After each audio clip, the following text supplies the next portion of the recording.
Hello everyone, welcome to our channel study solutions for all. आज की video में हम न्यू एजुकेशन पॉलिसी 2020 के बारे में बात करेंगे। जब से ये नई शिक्षा नीति आई है तब से हर माता पिता, हर स्टूडेंट के मन में बहुत सारे सवाल हैं। हर स्टूडेंट ये सोच रहा है कि अब उनकी शिक्षा के क्षेत्र में क्या बदलाव आएगा, क्या किस तरीके से एग्जामिनेशंस होंगे, क्या नई पद्धति अपनाई जाएगी। जितने भी युवा हैं वो ये सोच रहे हैं कि रोजगार के क्षेत्र में क्या प्रभाव पड़ेगा, नए रोजगार के अवसर मिलेंगे या फिर जो रोजगार के अवसर पहले से ही थे वो और कम हो जाएंगे, या जो शिक्षक के बनने के क्षेत्र में प्रयास कर रहे हैं वो सभी युवा ये सोच रहे हैं कि अब उनकी कठिनाइयां बढ़ेंगी या कम होंगी। ये सारे सवालों के जवाब आपको इस वीडियो के अंदर मिल जाएंगे, क्योंकि इस वीडियो में मैंने हर एक पॉइंट को कवर किया है। चलिए शुरुआत करते हैं इसकी पृष्ठभूमि से कि हमारी शिक्षा नीति का बैकग्राउंड क्या था। सबसे पहले एक बार शिक्षा नीति बनी 1968 में, ठीक है। 1968 में पहली बार शिक्षा नीति बनी थी। इसके बाद 1986 में इसको संशोधित किया गया और 1992 में इसको दोबारा से अपडेट किया गया। और अब पूरे 34 साल के बाद एक नई शिक्षा नीति आई है। इस शिक्षा नीति के अनुसार मानव संसाधन विकास मंत्रालय अब शिक्षा मंत्रालय होगा।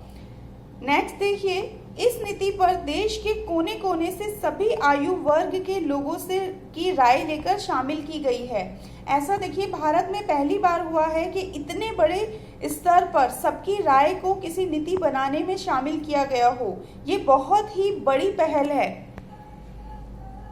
जितने भी कैबिनेट मंत्री हैं, जो भी केंद्रीय मंत्रिमंडल हैं, उनके द्वारा नई शिक्षा नीति 2020 को मंजूरी दी गई, क्योंकि ये शिक्षा नीति है ही इतनी अच्छी। इसके अंदर इतनी सारी बातों को इंक्लूड किया गया है कि इस नीति को सबका समर्थन मिला है। हमारे एचआरडी मंत्री रमेश पोखरियाल निशंक जी ने कहा है कि ये नए भारत के निर्माण में एक मील का पत्थर साबित होगी। इस नीति के आने के बाद बहुत सारे बदलाव आएंगे। इसरो के पूर्व प्रमुख रह चुके के कस्तूरी रंगन की अध्यक्षता वाली समिति ने नई शिक्षा नीति की तरह शैक्षणिक सुधार का सुझाव दिया था। उन्होंने कहा था कि शिक्षा नीति में कोई सुधार या हमारे बदलाव आने चाहिए।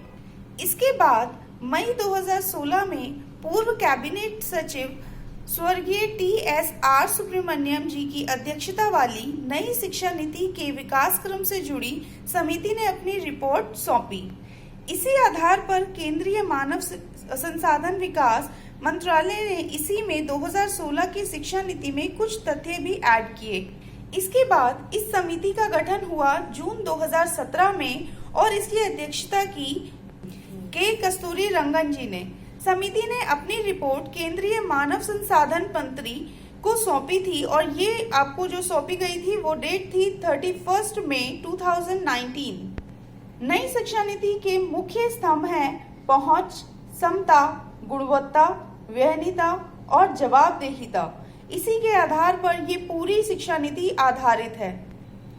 नई शिक्षा नीति के अंतर्गत स्कूली शिक्षा में जो अहम बदलाव किए गए हैं उसमें है जो 10+2 की संरचना के स्थान पर अब सरकार 5+3+3+4 की बात कर रही है। अब बहुत सारे लोगों को ये कंफ्यूजन है कि ये 5+3+3+4 क्या है और किस आधार पर इसको बांटा गया है।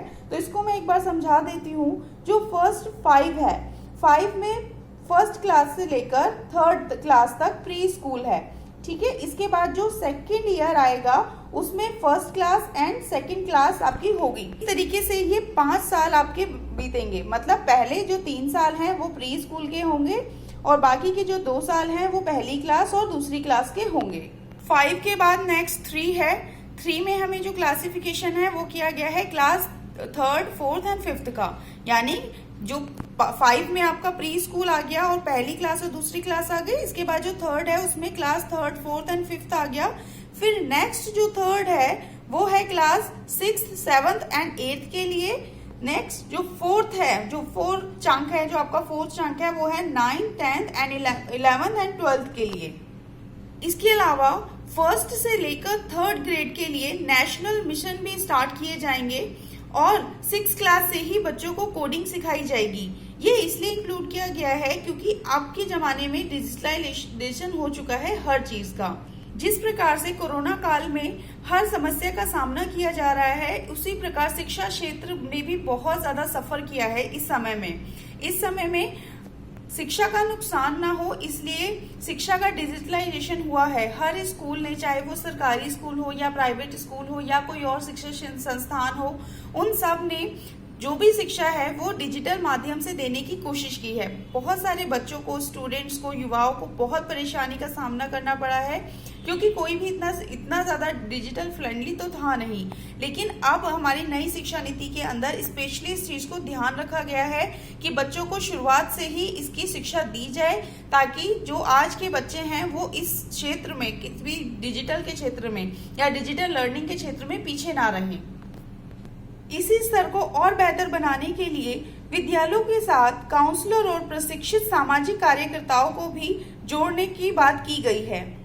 बहुत सारे ऐसे बच्चे जो किसी न किसी वजह से स्कूल छोड़ चुके हैं, उनको दोबारा मुख्य धारा में लाने का लक्ष्य है और ये लक्ष्य है लगभग 2 करोड़ के करीब। एनसीईआरटी 8 वर्ष तक की उम्र के बच्चों के लिए national curricular and pedagogical framework for early childhood care and education को विकसित करेगा। एक अहम बदलाव ये भी किया गया है कि 5वीं तक के छात्रों को मातृभाषा, स्थानीय भाषा और राष्ट्रभाषा में ही पढ़ाया जाएगा। मतलब अगर कोई और भाषा किसी स्कूल में है, चाहे वो अंग्रेजी हो या कोई और भाषा हो, तो उसको सिर्फ एक सब्जेक्ट के तौर पर पढ़ाया जाएगा। बाकी जो पूरी शिक्षा दी जाएगी वो मातृभाषा, स्थानीय भाषा और राष्ट्रभाषा में ही दी जाएगी। फाउंडेशनल लिटरेसी और न्यूमरेसी को महत्व देने के लिए national mission on foundational literacy and numeracy स्थापित किया जाएगा। Grade 3rd, 5th and 8th में स्कूल एग्जामिनेशन होंगे, जबकि 10th एंड 12th के बोर्ड एग्जामिनेशन पहले की तरह ही होंगे। पर अब जो बदलाव हुआ है वो ये है कि अगर कोई भी बच्चा 10th एंड 12th में किसी भी वजह से बोर्ड एग्जामिनेशन में फेल हो गया है, तो अब वो एक बार और उसे मौका दिया जाएगा परीक्षा में बैठने का, ताकि वो 10th एंड 12th की परीक्षा दोबारा से देकर उसे एग्जाम को पास कर सके। तो ये एक बहुत अच्छी खबर है बच्चों के लिए। स्टैंडर्ड सेटिंग निकाय के तौर पर एक नेशनल असेसमेंट सेंटर, जिसे कि शॉर्ट में परख के नाम से लॉन्च किया गया है। इसकी फुल फॉर्म है performance assessment review and analysis of knowledge for holistic development की स्थापना की जाएगी। वोकेशनल शिक्षा सहित उच्च शिक्षा में ग्रॉस एनरोलमेंट रेशियो को 2018 के 26.3% से बढ़ाकर 2035 में एक लक्ष्य रखा गया है कि इसे कम से कम 50% तक बढ़ाया जाएगा। क्योंकि शिक्षा में को बढ़ावा दिया जा रहा है, शिक्षा के क्षेत्र में हर क्षेत्र में बढ़ोतरी की जा रही है, इसीलिए उच्च शिक्षा संस्थानों में 3.5 करोड़ नई सीटें जोड़ी जाने का प्रावधान किया गया है।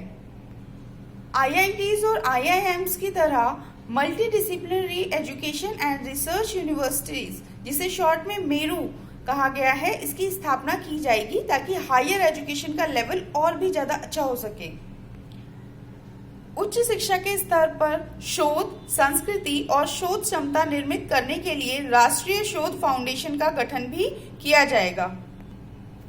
जैसा कि मैंने पहले पॉइंट में डिस्कस किया था कि 6th क्लास से ही कोडिंग बच्चों को सिखाई जाएगी और डिजिटल लर्निंग को ध्यान में रखते हुए नेशनल एजुकेशनल टेक्नोलॉजी फोरम का गठन होगा।